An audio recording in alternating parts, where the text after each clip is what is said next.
Hello bachcho, let's see this question. The question says, if equal amount of heat is added to equal masses of different substances, the resulting change in temperature is also equal.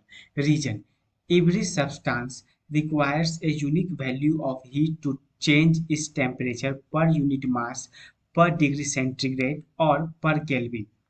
Question कह रहा है कि अगर दो अलग अलग substance है, उसमें हम लोग सेम हीट दे रहे हैं और दोनों अलग अलग सब्सटेंस का मास अगर सेम है और हीट भी सेम दे रहे हैं, तो जो चेंज इन टेम्परेचर होगा वो भी इक्वल होगा।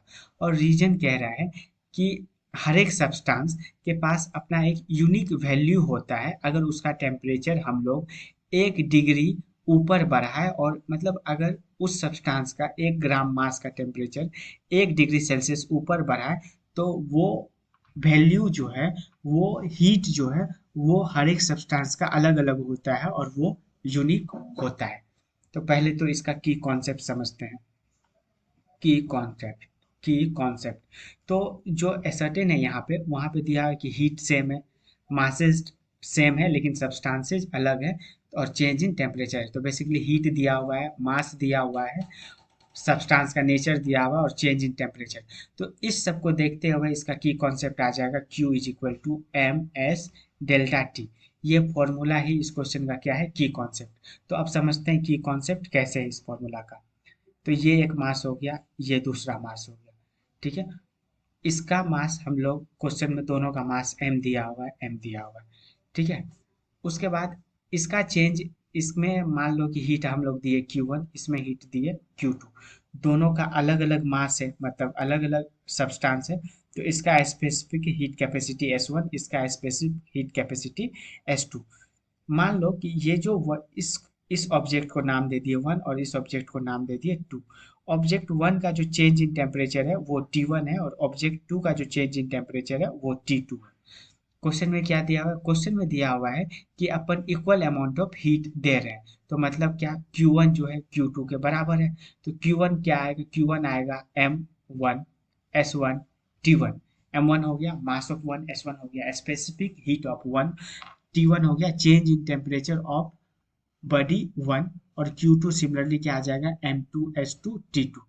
क्वेश्चन में क्या है, M1 M2 दोनों बराबर है, मतलब यहाँ दिया हुआ है इक्वल मासेज। उसके बाद तो यहाँ से इक्वल मासेज मतलब M1 M2 बराबर हो गया, तो ये दो कट जाएगा। अब देखो, अब क्वेश्चन में दिया हुआ है क्या है, डिफरेंट सब्सटेंस है। तो डिफरेंट सब्सटेंस का मतलब क्या होता है कि S1 जो है S2 के बराबर नहीं होगा, मतलब दोनों का स्पेसिफिक हीट कैपेसिटी अलग अलग होगा। अब अगर S1 S2 के बराबर नहीं है, तो T1 भी जो है T2 के बराबर नहीं है। तो मतलब चेंज इन टेम्परेचर जो है बॉडी वन और बॉडी टू में इक्वल अमाउंट ऑफ हीट देने पे बराबर नहीं होगा। तो पहला पॉइंट ये गलत हो गया। अब आते हैं दूसरा पॉइंट पे। दूसरा पॉइंट कह रहा है, ये जिस बारे में कह रहा है ना इसका रीजन, वो बात, उसको हम लोग ये स्पेसिफिक हीट कहते हैं। स्पेसिफिक हीट, स्पेसिफिक हीट क्या होता है कि अगर कोई सब्सटेंस है और उसका मास 1 ग्राम है, और उसका temperature, change in temperature 1 degree बढ़ाना हो, ठीक है। तो इसके लिए जो हीट होता है, जो हीट हम लोग देंगे, वो यूनिक होता है, ठीक है। यूनिक इन द सेंस, ये डिपेंड करेगा नेचर ऑफ सब्सटेंस पे। मतलब अलग अलग सब्सटेंस के लिए अलग अलग हीट हम लोग को देना पड़ेगा। मान लेते हैं कि लकड़ी, लकड़ी का 1 ग्राम मास लिए और उसका हमको 1 डिग्री बढ़ाना है। तो उसमें जो हीट देंगे, और एक जगह मान लिए कि कॉपर है, कॉपर का मास 1 ग्राम ले लिए और उसका भी टेम्परेचर 1 डिग्री बढ़ाना है। तो उसमें जो हीट देंगे, दोनों हीट अलग अलग होगा, इसलिए यहाँ पे यूनिक टर्म यूज किया है। तो रीजन क्या हो जाएगा, ट्रू आ जाएगा। तो अपन लिखेंगे hence, hence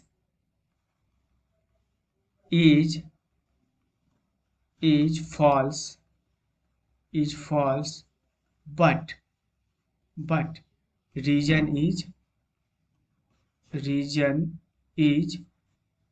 true, reason is true. Hope you understood it well. Best of luck.